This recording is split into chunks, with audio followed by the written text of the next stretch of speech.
Hello everyone.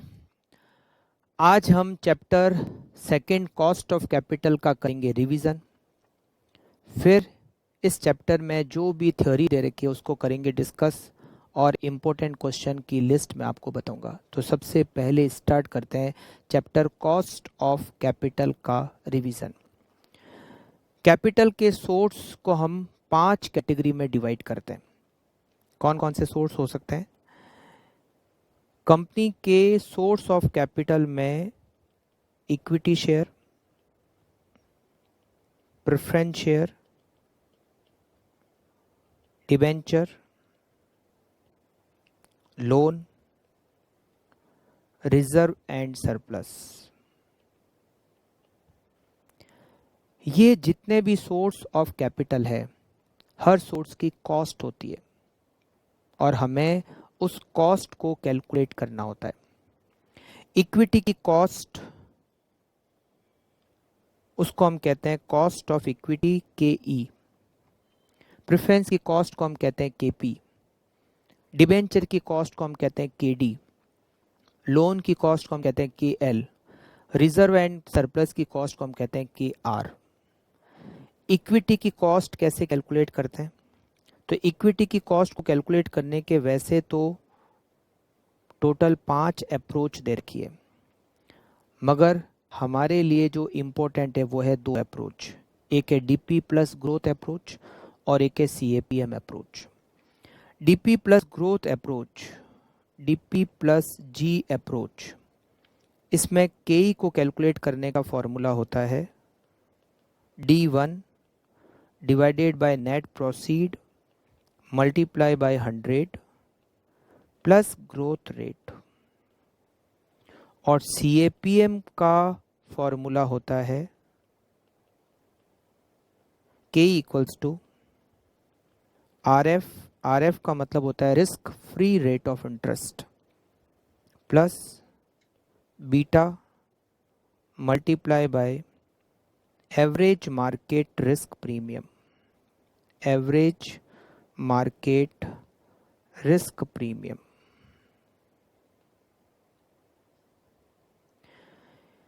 Cost of equity के बाद में cost of preference share KP। Cost of preference share में हम प्रेफरेंस शेयर को 2 कैटेगरी में डिवाइड करते हैं। एक होता है परपेचुअल और एक होता है रिडीमेबल। अगर मैच्योरिटी पीरियड नहीं दे रखा है तो परपेचुअल, अगर मैच्योरिटी पीरियड दे रखा है तो रिडीमेबल। परपेचुअल का फॉर्मूला होता है preference dividend divided by net proceed multiply by 100। अगर रिडीमेबल होता है तो फॉर्मूला है प्रेफरेंस डिविडेंड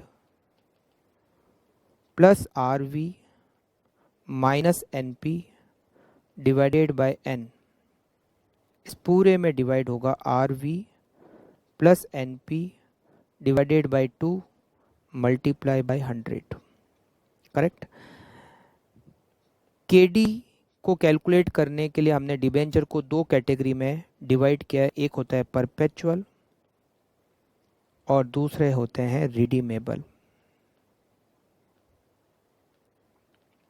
परपेचुअल के केस में फॉर्मूला होता है interest 1 minus T divided by net proceed multiply by 100। Redeemable में फॉर्मूला होता है interest 1 minus T plus RV minus NP divided by N। और इस पूरे में डिवाइड होता है RV plus NP divide by 2 multiply by 100। KL formula होता है इंटरेस्ट रेट ब्रैकेट में 1 माइनस T। KR का फॉर्मूला जो KE का फॉर्मूला है वही होता है, बस उसमें KE 1 minus personal tax rate. Personal tax rate अगर दे रखी हो तो वो KE में एडजस्ट करनी पड़ती है, तो उसका रिजल्ट आता है KR। तो 5 source KE, KP, KD, KL और KR, ये फॉर्मूले। अब इन सारे फॉर्मूले में नेट प्रोसीड का मतलब क्या होता है, सबसे पहले तो वो समझते हैं। नेट प्रोसीड का मतलब है इश्यू प्राइस, या फिर जिसको हम कह सकते हैं सेलिंग प्राइस। सेलिंग प्राइस और इश्यू प्राइस एक ही बात होती है। उसमें से अगर फ्लोटेशन कॉस्ट को माइनस करें, the result is net proceed. But अगर क्वेश्चन में इश्यू प्राइस या सेलिंग प्राइस नहीं दे रखी हो, तो मार्केट प्राइस पर शेयर या पर डिबेंचर में से आप फ्लोटेशन कॉस्ट माइनस कर दो। मार्केट प्राइस में से फ्लोटेशन कॉस्ट को माइनस करने से हमें नेट प्रॉफिट मिल जाएगी। बट अगर मान लो मार्केट प्राइस भी क्वेश्चन में नहीं हो, तो फेस वैल्यू में से फ्लोटेशन कॉस्ट माइनस करके हम नेट प्रॉफिट कैलकुलेट कर सकते हैं। और अगर मान लो क्वेश्चन में फेस वैल्यू भी नहीं हो, तो हम 100 rupees minus flotation cost, the result is net profit. Net profit कहाँ कहाँ पर यूज़ आ सकती है?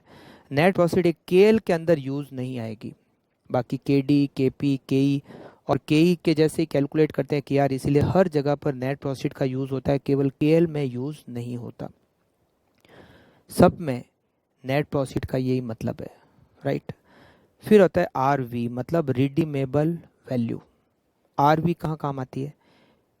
प्रेफरेंस शेयर, जिसमें प्रेफरेंस शेयर रिडीमेबल हो, और डिबेंचर अगर डिबेंचर रिडीमेबल हो, तो आरवी का यूज़ होता है रिडीमेबल वैल्यू। रिडीमेबल वैल्यू या तो क्वेश्चन में दे रखी होती है, अगर क्वेश्चन में नहीं दे रखी हो तो फेस वैल्यू को रिडीमेबल वैल्यू एज्यूम करते हैं। अगर फेस वैल्यू भी क्वेश्चन में नहीं हो तो 100 रुपीज़ को रिडीमेबल वैल्यू एज्यूम करते हैं। फ्लोटेशन कॉस्ट आरवी में कोई काम की नहीं है, मतलब फ्लोटेशन कॉस्ट नेट प्रॉफिट को कैलकुलेट करते समय वहाँ पर यूज़ होती है। फ्लोटेशन कॉस्ट का आरवी में कोई यूज़ नहीं है, ध्यान रखना। तो एक तो नेट प्रॉफिट की कैलकुलेशन कैसे होती है और एक आरवी की कैलकुलेशन कैसे होती है, ये आप लोगों के काम का है सारा, है ना। अब बात आती है D1। D1 कहाँ काम आता है? केई में, कॉस्ट ऑफ इक्विटी। D1 का मतलब होता है expected dividend per share. Expected dividend per share या तो क्वेश्चन में आपको दे रखा होगा कि equity share expected dividend per share is ₹10, ठीक है, इस तरह से दे रखा होगा। अगर एक्सपेक्टेड डिविडेंड पर शेयर नहीं दे रखा हो और आपको लास्ट ईयर का डिविडेंड दे रखा हो, जिसको हम कहते हैं D0, तो हमें एक्सपेक्टेड डिविडेंड कैलकुलेट करने के लिए लास्ट ईयर के डिविडेंड में ग्रोथ रेट को ऐड करना पड़ेगा।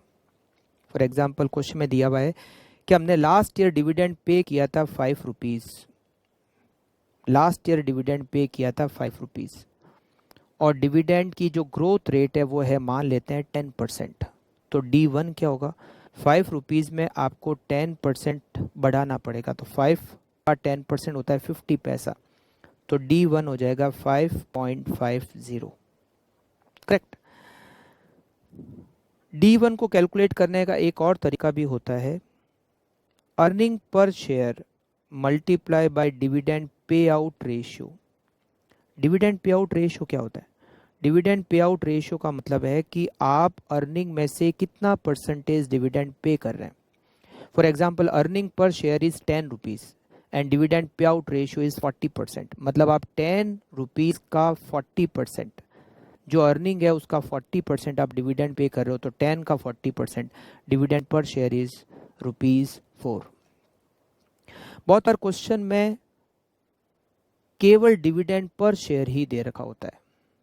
अब हमें ये सोचना है कि वो dividend per share expected dividend per share है या लास्ट ईयर का डिविडेंड पर शेयर है। अगर आप ये एज्यूम कर रहे हो कि ये dividend per share last year का है, तो आपको उसमें ग्रोथ रेट ऐड करके D1 कैलकुलेट करना पड़ेगा, और ये एजम्पशन आपको क्वेश्चन में लिखनी पड़ेगी। अगर क्वेश्चन में स्पेसिफिकली नहीं लिखा हुआ है, अगर लिखा हुआ है एक्सपेक्टेड डिविडेंड पर शेयर, तब तो सोचना ही नहीं। अगर लिखा हुआ है लास्ट ईयर का डिविडेंड है, तभी भी आपको कुछ एजम्पशन मानने की जरूरत नहीं, क्योंकि दिया वही है। बट अगर क्वेश्चन में केवल ये लिखा हुआ है डिविडेंड पर शेयर, ना तो दे रखा है कि एक्सपेक्टेड है, ना दे रखा है कि लास्ट ईयर का है, तो आप एज्यूम कर सकते हो, और जनरली हम ये एज्यूम करते हैं कि ये लास्ट ईयर का डिविडेंड होगा। तो हम क्या करेंगे, उसमें ग्रोथ रेट ऐड करके D1 कैलकुलेट करेंगे और ये एजम्पशन वहाँ पर लिख देंगे। We assume that dividend per share given in question is last year dividend। ठीक, तो इस तरह से D1 की कैलकुलेशन होती है। ग्रोथ रेट ये कहाँ पर यूज होती है, ये भी KE की कैलकुलेशन में यूज होती है। ग्रोथ रेट को कैलकुलेट करने का तरीका या तो क्वेश्चन में ग्रोथ रेट दे ही रखी होगी, ज़्यादातर क्वेश्चन में दे ही रखी होती है, या last years trend of earning या डिविडेंड या अर्निंग के ट्रेंड के हिसाब से हम ग्रोथ रेट को कैलकुलेट कर सकते हैं।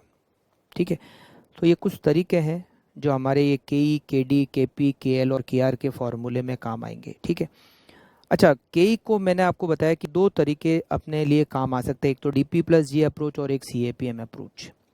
अगर क्वेश्चन में CAPM अप्रोच में ये जो फैक्टर्स यूज आते हैं, अगर इनकी डिटेल क्वेश्चन में दे रखी है, risk free rate of interest, beta वगैरह ये सब दे रखा है क्वेश्चन में, इट मीन्स हमें CAPM अप्रोच को यूज़ करना है।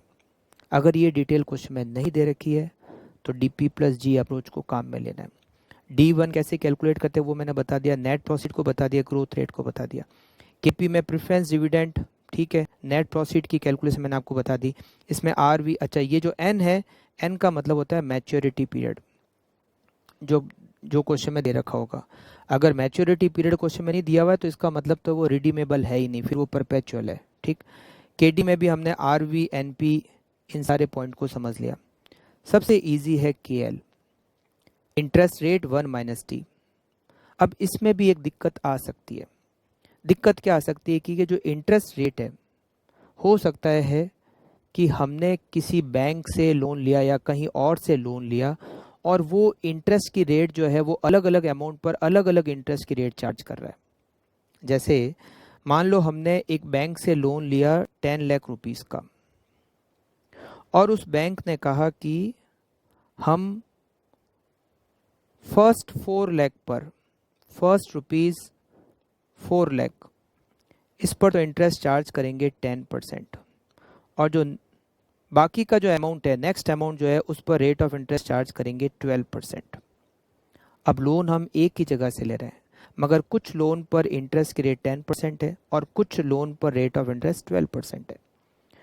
तो हमें क्या करना पड़ेगा, हमें इससे एक सिंगल इंटरेस्ट की रेट को कैलकुलेट करना पड़ेगा। कैसे करेंगे, अब समझाता हूँ।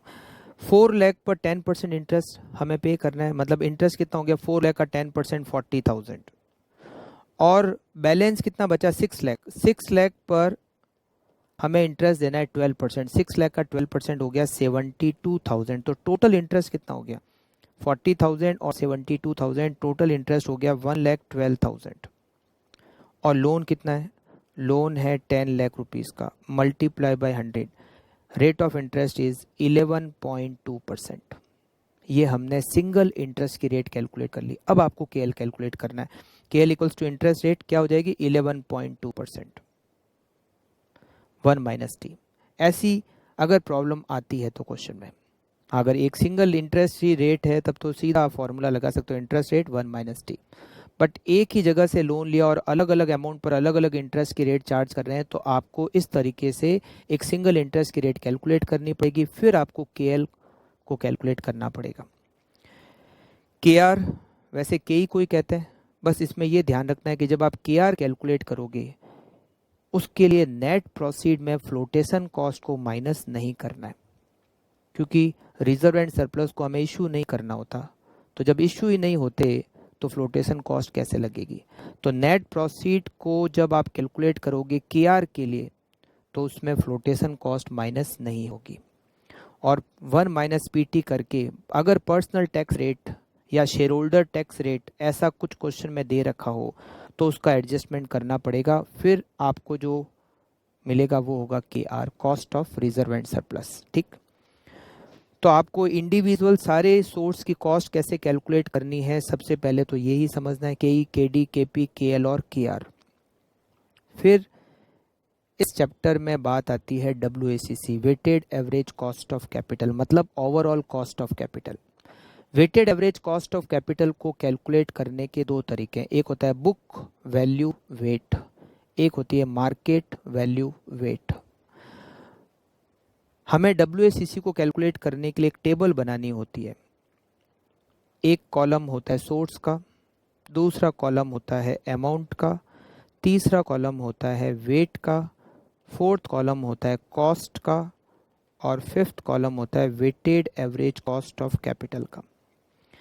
जब आपको WACC कैलकुलेट करनी है तो सबसे पहला काम आपका क्या है, उस कंपनी की जो भी सोर्स ऑफ कैपिटल में सोर्स है, पहले तो आप ये चेक करो कि हमारे पास सोर्स ऑफ कैपिटल क्या क्या है। उन सारे सोर्स ऑफ कैपिटल की पहले कॉस्ट कैलकुलेट करो। कैसे कॉस्ट कैलकुलेट करेंगे, जो मैंने तरीके आपको बताए, ठीक है। मान लो एक कंपनी में सोर्स ऑफ कैपिटल में 4 सोर्स है, इक्विटी, प्रेफरेंस, डिबेंचर और लोन। तो सबसे पहले आप क्या करोगे, KE, KP, KD, KL ये सब कैलकुलेट करोगे। फिर आप कैलकुलेट करोगे WACC। अब आपको WACC बुक वैल्यू का वेट लेके कैलकुलेट करना है या मार्केट वैल्यू का वेट लेके कैलकुलेट करना है, ये आपको चेक करना पड़ेगा।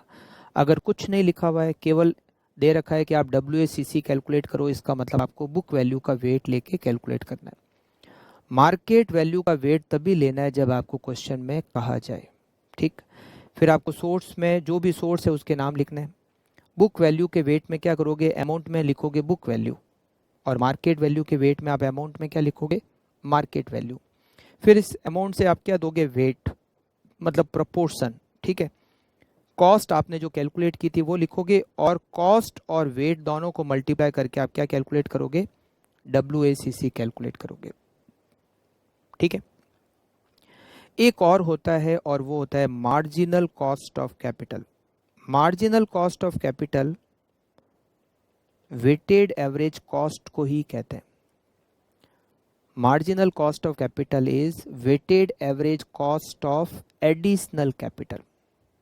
अगर एक एग्जिस्टिंग कंपनी है, वो एडिशनल कैपिटल और अरेंज करती है, तो उस एडिशनल कैपिटल की अगर वेटेड एवरेज कॉस्ट कैलकुलेट की जाए तो हम उस वेटेड एवरेज कॉस्ट को कहेंगे marginal cost of capital. Marginal cost of capital calculate करने के लिए आपको सेम इसी तरह से टेबल बनानी है। फिर यहाँ सोर्स में आएंगे, वो सोर्स जो आप एडिशनल कैपिटल में काम में ले रहे हो, कितना अमाउंट वहाँ से यूज़ कर रहे हो उससे का वेट निकलेगा।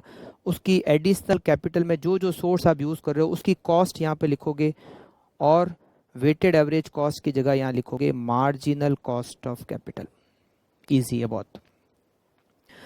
एक ध्यान रखना है बात, जब आप weighted average cost of capital calculate करते हो और जब weighted average cost of capital market value का वेट लेके कैलकुलेट करते हो, तो रिजर्व एंड सरप्लस को सोर्स में नहीं लिखना है, क्योंकि रिजर्व एंड सरप्लस की कोई मार्केट वैल्यू नहीं होती, वो इक्विटी शेयर की मार्केट वैल्यू में ऑलरेडी एडजस्ट हो रखी होती है।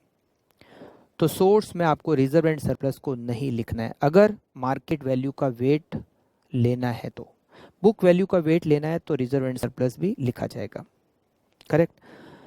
दूसरा पॉइंट, जो बुक वैल्यू ऑफ लोन है हम उसी को मार्केट वैल्यू ऑफ लोन भी कहते हैं। मतलब लोन की बुक वैल्यू और मार्केट वैल्यू एक ही बात है, ठीक।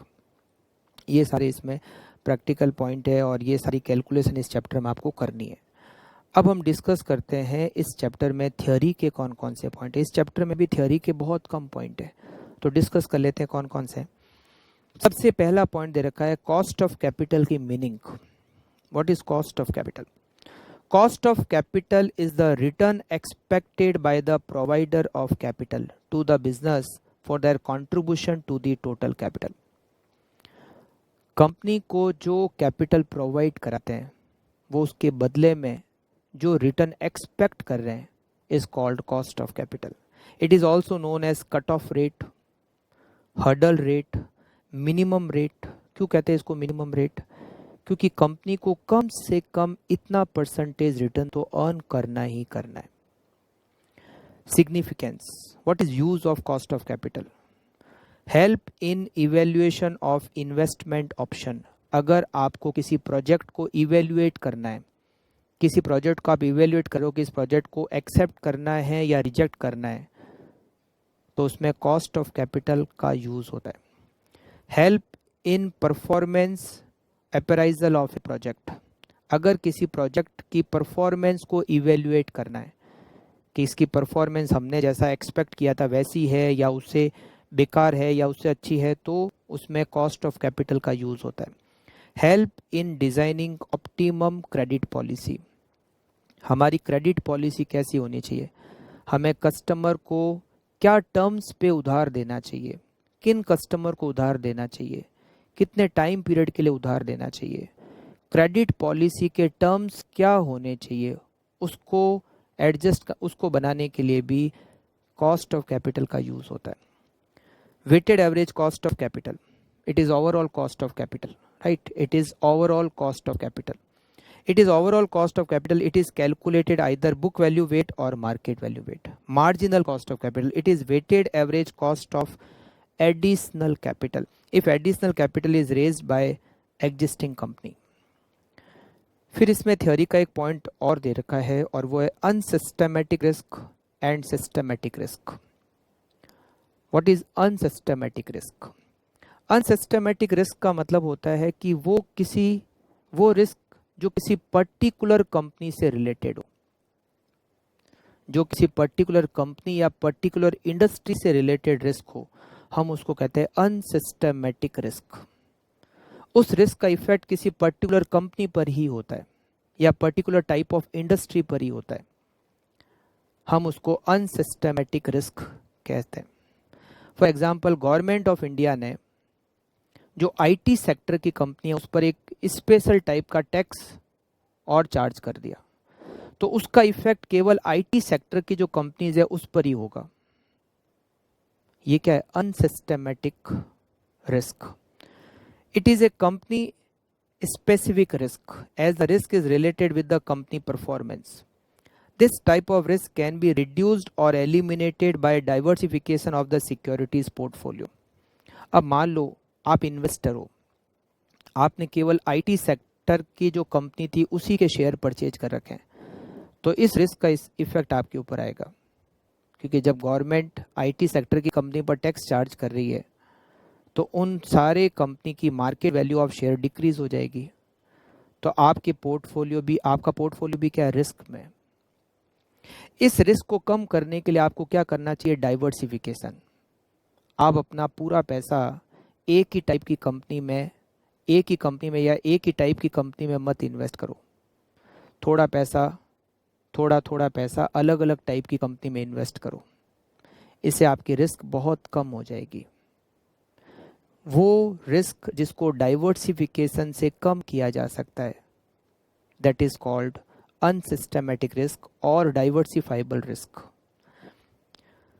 This is also known as diversifiable risk, क्योंकि इसको डाइवर्सिफिकेशन से कम किया जा सकता है, बहुत कम किया जा सकता है। Systematic risk, it is the macro economic और market specific risk under which a company operate.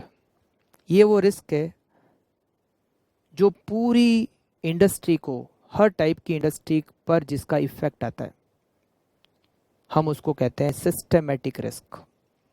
For example, government ने इनकम टैक्स सारी कंपनियों के हिसाब से ही चेंज कर दिया, उसको बढ़ा दिया या घटा दिया, या फॉर एग्जांपल बैंक ने रेट ऑफ इंटरेस्ट को बढ़ा या घटा दिया।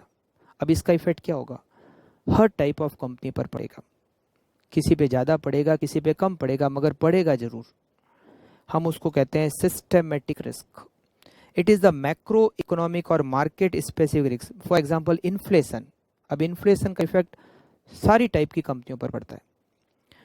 This type of risk cannot be eliminated by the diversification. Hence, it is called non-diversifiable risk. For example, inflation, interest rate, government policy. तो दो तरह की रिस्क होती है, एक होती है अनसिस्टमेटिक रिस्क जिसको डाइवर्सिफिकेशन से बहुत कम किया जा सकता है, उसको डाइवर्सिफाइबल रिस्क भी कहते हैं।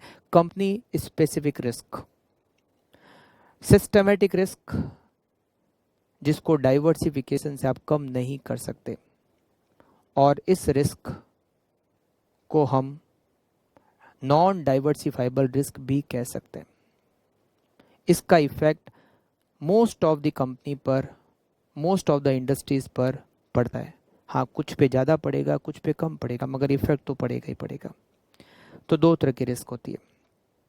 तो ये दे रखा है इस चैप्टर में थ्योरी के लिए। फिर तो कॉस्ट ऑफ इक्विटी हमने समझा ही था, के को कैसे कैलकुलेट करते हैं, के को कैसे कैलकुलेट करते हैं, के को कैसे कैलकुलेट करते हैं, के को कैसे कैलकुलेट करते हैं, के को कैसे कैलकुलेट करते हैं, फिर RVNP ग्रोथ रेट इसको कैसे कैलकुलेट करते हैं, WACC बुक वैल्यू का वेट लेकर और मार्केट वैल्यू का वेट लेके उसमें कौन कौन से पॉइंट को ध्यान रखना है, मार्जिनल कॉस्ट ऑफ कैपिटल कैसे कैलकुलेट करते हैं, ये सारे पॉइंट मैंने अभी आपको बताए थे। अब बात आती है इस क्वेश्चन के इस चैप्टर के इम्पोर्टेंट क्वेश्चन। तो आप क्वेश्चन नंबर क्लास असाइनमेंट के जो क्वेश्चन नंबर है उसको नोट करो। Question number first, question number fourth, question number fifth, question number 8th, question number 12, question number 13। ये कुछ इंपॉर्टेंट क्वेश्चन है। अगर आप इन क्वेश्चन को एक बार देख लेते हो या सॉल्व कर लेते हो तो मोस्ट ऑफ द पॉइंट इसमें इस चैप्टर के कवर हो जाते हैं, first, fourth, fifth, 8th, 12th और 13th। करेक्ट। ओके, मिलते हैं नेक्स्ट चैप्टर में नेक्स्ट क्लास में। Okay, thank you, bye bye.